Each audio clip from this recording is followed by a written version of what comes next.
ये कहानी है दो बहनों की जो अभी बस 14-15 साल की है। इस उम्र में शरीर में बदलाव आना एक आम बात है, लेकिन सवाल ये है, क्या ये बदलाव नॉर्मल है या कोई जानवर बनने की शुरुआत है। इस मूवी का नाम जिंजर स्नैप है, जो कि साल 2000 में रिलीज हुई थी। ये मूवी अपने टाइम पे कनाडा में 10 से ज़्यादा अवार्ड जीत चुकी है और इसी वजह से ये अपने फैंस के बीच कल्ट क्लासिक बन चुकी है। तो हेलो दोस्तों, कैसे हो आप सब। मिडनाइट एक्सप्लेन में आपका फिर से स्वागत है। शेडो रिकैप नाम मूवी से रिलेटेड नहीं था तो सोचा चैनल का नाम चेंज कर ही देता हूँ। बाकी वैसे भी तुम लोग सब्सक्राइब तो करते हो नहीं, तो चलिए बढ़ते हैं मूवी की ओर। मूवी की शुरुआत होती है और हम एक लेडी को देखते हैं जिसका बच्चा गार्डन में खेल रहा होता है। वो उसके पास जाती है तो देखती है उसके मुंह पे खून लगा है और वो एक कुत्ते के पैर के साथ खेल रहा है। तभी वो देखती है उसके कुत्ते को किसी ने मार दिया है, जिसे देख वो लेडी चिल्लाते हुए घर के बाहर जाती है और हेल्प मांगने लगती है, पर सब लोग उसे इग्नोर कर देते हैं। दरअसल इस गांव में काफ़ी टाइम से काफ़ी कुत्तों की किलिंग्स हो रही थी और अब ये बात गांव के बीच एक नॉर्मल चीज़ हो चुकी है। जिसके बाद हम 14 साल की लड़की बी को देखते हैं जो अपनी बड़ी बहन जिंजर के पास जाती है। जिंजर जो अभी बस 15 साल की है और शायद इसी वजह से वो दोनों बहनें कम और बेस्ट फ्रेंड ज़्यादा है। दोनों बहनें अपना टाइम एक दूसरे के साथ बिताती है। इन दोनों ने बचपन में वादा किया था कि या तो वो 16 साल की होने तक घर छोड़कर चली जाएगी या साथ में ही मर जाएगी। इन दोनों का फेवरेट सब्जेक्ट होता है मौत। जी हाँ, जहाँ नॉर्मल लड़कियाँ इस एज में मेकअप लगाती है, वहीं ये दोनों एक दूसरे की फेक डेथ की फ़ोटोज़ खींचती है। एक दिन वो ये फ़ोटोज़ हाई स्कूल में प्रोजेक्ट के लिए दिखाती है, जिस वजह से टीचर से उन्हें बहुत डांट भी पड़ती है। स्कूल में जेसन नाम का एक लड़का जिंजर को पसंद करता है, पर जिंजर को लड़कों में कोई इंटरेस्ट नहीं होता। वहीं ये दोनों बहनें एक गेम खेलती हैं जिसमें ये लोगों को ऑब्जर्व करती है और सोचती है वो इंसान कैसे मरेगा।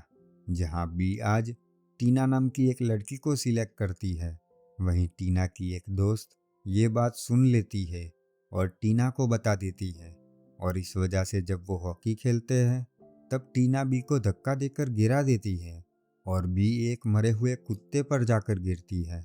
जिसके बाद वो दोनों मिलके टीना से बदला लेने के बारे में सोचते हैं। जहां वो देखते हैं टीना और जेसन एक सैम नाम के लड़के से मिलते हैं। सैम जो कि स्कूल में हरी पत्तियां बेचता है। तभी वो देखते हैं टीना के पास एक डॉग है और वो दोनों प्लान बनाते हैं कि वो टीना के डॉग को किडनैप कर लेंगे। वहीं जिंजर को बहुत दिन से कमर दर्द हो रहा था। दरअसल दोनों बहनों के पीरियड्स अब तक स्टार्ट नहीं हुए होते। उसकी मॉम कहती है कि शायद तुम्हारे पीरियड स्टार्ट होने वाले होंगे और इस वजह से वो खुश होने लगती हैं। पर जिंजर इस बात से गुस्सा होकर वहाँ से चली जाती है। अब आज पूनम की रात होती है और कुछ दिनों से आसपास कुत्तों की किलिंग्स भी हो रही थी, जिस वजह से उनकी मॉम उन्हें रात को घर से बाहर जाने से मना करती है। पर फिर भी वो दोनों टीना के डॉग को किडनैप करने के लिए निकल जाते हैं। वहीं बी को डर लग रहा था, पर फिर भी वो जिंजर की बात मान लेती है। तभी उन्हें पार्क में एक मरा हुआ डॉग मिलता है और वो सोचते हैं इस मरे हुए डॉग को वो टीना के घर पे छोड़ देंगे ताकि टीना डर जाए। तभी जिंजर के पीरियड स्टार्ट हो जाते हैं और ब्लीडिंग के कारण एक एनिमल उन पे हमला कर देता है और उसे काटने लगता है। पर वो दोनों वहाँ से बच के भागने लगते हैं। तभी एक वैन आती है जिससे टकराकर वो एनिमल मारा जाता है और वो दोनों वहाँ से भाग जाती है। वहीं हम देखते हैं उस वान में सैम होता है। जिसके बाद वो दोनों घर पहुँचते हैं और अपने मॉम डैड को चिल्लाकर बुलाने लगते हैं, पर वो लोग घर पर नहीं होते, जिस वजह से बी पुलिस को कॉल लगाने लगती है। पर तभी जिंजर कहती है मेरे गांव ठीक होने लगे हैं। उसके गांव से खून आना बंद हो चुका था, जिस वजह से वो पुलिस को कॉल नहीं लगाते। अब उन दोनों को समझ नहीं आ रहा था कि वो कौन सा एनिमल था जिसने जिंजर को काटा है। तभी भी अपना कैमरा चेक करती है जहां उसे उस एनिमल की फोटो मिलती है, पर वहां बस उस एनिमल की आंख दिख रही थी। अगले दिन वो दोनों दवाई लेने जाते हैं, जहां कमर दर्द के कारण जिंजर खड़ी भी नहीं हो पा रही थी।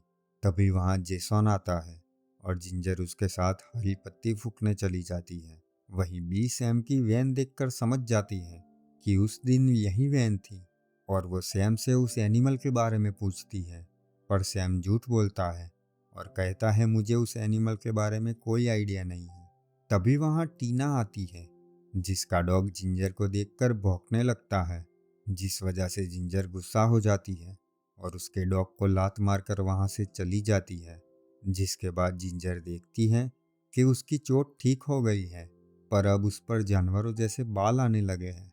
बी उससे कहती है कि तुम्हें शायद वेयरवुल्फ ने काटा था और अब तुम भी उनके जैसी बन रही हो, पर जिंजर उसकी बात पे यकीन नहीं करती। तभी जिंजर की ब्लीडिंग स्टार्ट हो जाती है जिससे वो डर जाती है और वो दोनों जाकर डॉक्टर को दिखाती है। वो डॉक्टर ये बात जिंजर की मॉम को बता देती है, जिस वजह से उसकी मॉम खुश हो जाती है और जिंजर के लिए केक बनाती है।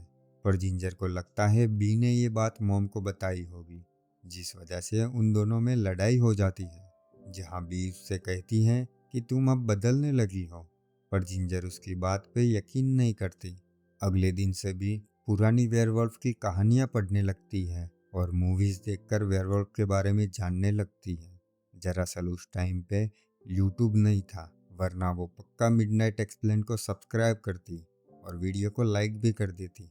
जिंजर अब लड़कियों जैसी तैयार होकर स्कूल जाने लगी थी और वो लड़कों के साथ घूमने लगी थी, जिसे देख बिल का शक मजबूत हो जाता है। उसे लगता है कि ये सब वेयरवुल्फ के काटने के कारण हो रहा है। अब एक दिन रात को बी चुपके से जाकर जिंजर की पीठ चेक करती है, जहाँ वो देखती है जिंजर को पूंछ निकली हुई है। अगले दिन बी सैम के पास जाती है और उससे झूठ बोलती है कि मुझे वेयरवुल्फ ने काटा था। वो उससे चांदी की एमो मांगती है और कहती है कि किसी दिन मैं वेयरवुल्फ बन गई तो मैं खुद को मार सकूं। पर सैम उसे अपने कान की रिंग देता है। वो उससे कहता है कि तुम इसे ट्राई करो, अगर वेयरवुल्फ को सच में चांदी से दिक्कत है तो इसे पहनने पर तुम्हें कुछ तो होगा। वहीं जिंजर रात को जेसन के साथ इंटीमेट होती है, जहां वो उसे काट लेती है। अब रात को जब बी सो रही होती है तभी जिंजर आकर वॉमिट करने लगती है और बी देखती है जिंजर के मुंह और कपड़ों पे खून लगा होता है। जिंजर उसे बताती है कि पड़ोस का कुत्ता उस पे भौंक रहा था और उसने गुस्से में आकर उसे मार दिया। अब बी उस रिंग को जिंजर की बेली में पहनाती है, पर जिंजर को उससे कुछ नहीं होता। अगले दिन स्कूल में बी देखती है जिंजर की पूंछ अब काफी बड़ी हो चुकी थी। तभी हम स्कूल में जेसन को देखते हैं, जिसकी हालत बहुत खराब होती है। वहीं बी से मिलने वहां सैम आता है, जिसे देख जिंजर को लगता है कि उन दोनों के बीच कुछ चल रहा है। अब हॉकी खेलते टाइम टीना बी को वापस धक्का देकर गिरा देती है, जिस वजह से जिंजर गुस्सा हो जाती है और टीना को बुरी तरह पीटने लगती है। अब इस वजह से जिंजर को प्रिंसिपल रूम में बुलाया जाता है। वहीं जेसन अपने यूरिन से खून निकलता देख डर जाता है और टॉयलेट से निकलते ही उसे वहां बी मिलती है, जिसे देख वो गुस्से में ये बात बी को बता देता है। बी समझ जाती है कि जेसन भी अब इन्फेक्टेड हो चुका है, जिसके बाद वो दोनों सैम के पास जाते हैं, जहाँ सैम उन्हें बताता है मोंकफूड नाम के प्लांट के बारे में। वो कहता है कि इससे इन्फेक्शन खत्म हो जाएगा, पर वो प्लांट कहीं पर मिल नहीं रहा था, जिस वजह से उसने उस प्लांट को ग्रो करने का सोचा। पर जिंजर कहती है कि हमारे पास उतना टाइम नहीं है और गुस्सा होकर वहाँ से चली जाती है।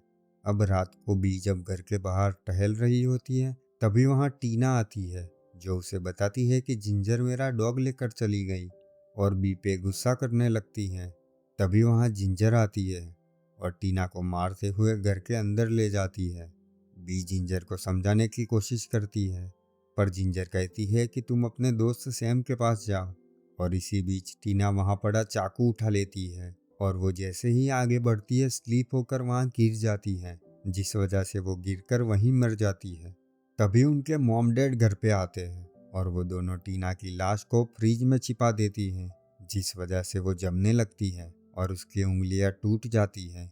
पर रात को सबके सोने के बाद वो उसकी लाश को बाहर निकालती है और पीछे बैकयार्ड में जाकर दफना देती है। अगले दिन बी को स्कूल में जेसन मिलता है, जिसकी हालत बहुत खराब थी। वो बी से पूछता है कि मुझे क्या हुआ है, पर बी उसे कोई जवाब नहीं देती। वहीं जिंजर अब स्कूल जाना बंद कर देती है, जिस वजह से रात को डिनर करते टाइम उसकी मॉम कहती है, जिंजर तुम्हें स्कूल जाना पड़ेगा, तुम्हारे स्कूल की एक लड़की गायब हो चुकी है और पुलिस तुमसे बात करना चाहती है। पर जिंजर गुस्सा होकर वहां से चली जाती है। जिसके बाद वो बी से पूछती है। तभी बी की नज़र वहां पड़े मॉन्कफूड पे पड़ती है, जिन्हें देख वो अपनी मॉम से कहती है कि जिंजर और टीना के बीच बस लड़ाई हुई थी। जिसके बाद वो उन मॉन्कफूड्स को लेकर अपने कमरे में चली जाती है। तभी वो देखती है जिंजर अपनी पूंछ काटने की कोशिश करती है। बी उसे रोकती है और कहती है, ये देखो दवाई मिल गई है, तुम ठीक हो जाओगी। अब रात को सोते टाइम हम देखते हैं बी जिंजर से डरने लगती है और अपने साथ एक स्टिक लेकर सोती है। अगले दिन सुबह उठकर जब जिंजर वॉशरूम जाती है, तब बी वॉशरूम का दरवाज़ा बाहर से बंद कर देती है और कहती है, जब तक मैं ना आऊँ तब तक तुम यहाँ से बाहर मत निकलना। जिसके बाद बी सैम के पास जाती है, जहाँ सैम कहता है कि तुम उसे यूज़ करने से पहले एक बार सोच लेना, क्योंकि इससे कुछ गलत भी हो सकता है। और वो दोनों मिलकर उन मोंगफूड से एक इंजेक्शन तैयार करते हैं। वहीं जिंजर गुस्सा होकर बाथरूम का दरवाज़ा तोड़ने लगती है। अब बी घर पहुंचती है तो देखती है जिंजर बाथरूम का दरवाज़ा तोड़कर निकल चुकी थी। वहीं जिंजर स्कूल पहुंचकर लड़कों के साथ अजीब बातें कर रही थी। यह देख उसके टीचर उसे अपने ऑफिस में बुलाते हैं। बी स्कूल की तरफ जा ही रही थी कि तभी रास्ते में उसे किसी बच्चे के चिल्लाने की आवाज़ सुनाई देती है। और जब वो वहां जाकर देखती है तो जेसन एक बच्चे को पकड़े हुए था। बी जेसन को उस बच्चे से दूर हटने को कहती है, पर तभी जेसन उस पर हमला कर देता है और बी उस इंजेक्शन को जेसन को लगा देती है, जिससे जेसन नॉर्मल हो जाता है और वहां से चला जाता है। बी समझ जाती है कि यह दवाई काम कर रही है और वो जिंजर को ढूंढते हुए स्कूल पहुंचती है, जहां वो देखती है जिंजर ने अपने टीचर को मार दिया है।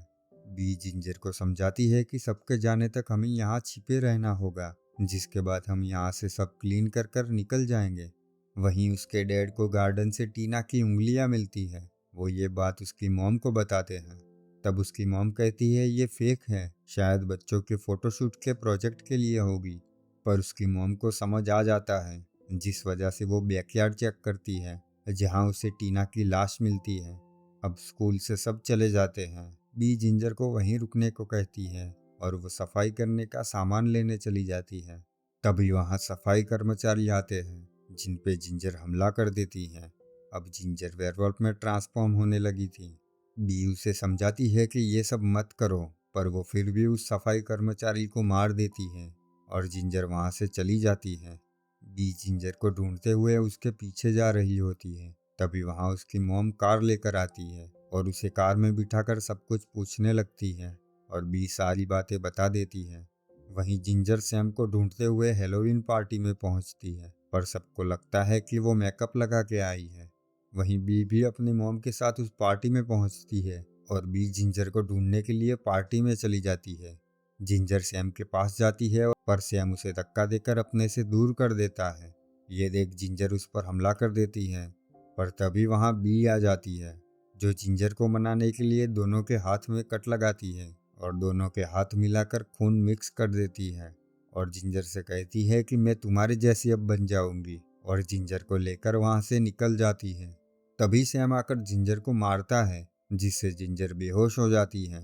सैम कहता है कि तुम दोनों इन्फेक्टेड हो, तुम दोनों को मदद की ज़रूरत है। पर बी उसे समझाती है कि मॉन्कसूट काम कर रहा है, हम दोनों ठीक हो जाएंगे। जिसके बाद वो जिंजर को वैन में डालकर घर ले जाते हैं। पर जिंजर अब पूरी तरह वेयरवॉल्फ में ट्रांसफॉर्म होने लगी थी और जब वो घर पहुंचते हैं, जिंजर वान का दरवाज़ा खोलकर घर के अंदर भाग जाती है। अब वो दोनों चुपके से घर के अंदर जाते हैं और उस प्लांट से इंजेक्शन बनाते हैं। इंजेक्शन बन जाता है, पर तभी जिंजर आकर सैम को घसीट कर वहाँ से ले जाती है। अब बी डर के मारे वहाँ से निकलती है और देखती है चारों तरफ खून लगा था। तभी उसे वहाँ वो इंजेक्शन दिखता है, जिसे वो अपने साथ ले लेती है और खून के निशान फॉलो करते हुए बेसमेंट तक पहुँचती है। पर उसे अचानक चक्कर आने लगते हैं और वो सीढ़ियों पे गिर जाती है, जिससे इंजेक्शन उसके हाथ से छूटकर नीचे गिर जाता है।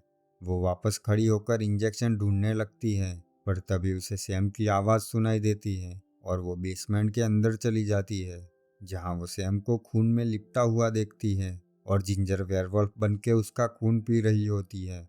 अब जिंजर को समझाने के लिए कि वो भी उसके जैसी है, वो सैम का खून पीने लगती है, पर उससे ये नहीं हो रहा था। तभी जिंजर सैम को मार देती है और डर के मारे बी वहां से भागने लगती है। तभी उसे रास्ते में इंजेक्शन मिल जाता है, जिसे लेकर वो अपने कमरे में चली जाती है और सेफ्टी के लिए अपने हाथ में एक चाकू भी ले लेती है। पर तभी वहां जिंजर आती है। बी उसे समझाती है कि मैं तुम्हारी बहन हूँ, तुम इस इंजेक्शन से ठीक हो जाओगी। तभी जिंजर उस पर जंप करके हमला कर देती है और बी गलती से इंजेक्शन के बजाय चाकू मार देती है, जिससे जिंजर मर जाती है। और ये देख बी रोते हुए उसके पास जाती है और उसे गले लगाकर रोने लगती है। और ये मूवी यहीं पे ख़त्म हो जाती है। इसके आगे की स्टोरी जानने के लिए चैनल को सब्सक्राइब ज़रूर कर लेना, क्योंकि मैं इसका सेकंड पार्ट भी जल्दी लेकर आने वाला हूँ। तो मिलते हैं आपसे अगली वीडियो में, तब तक के लिए बाय।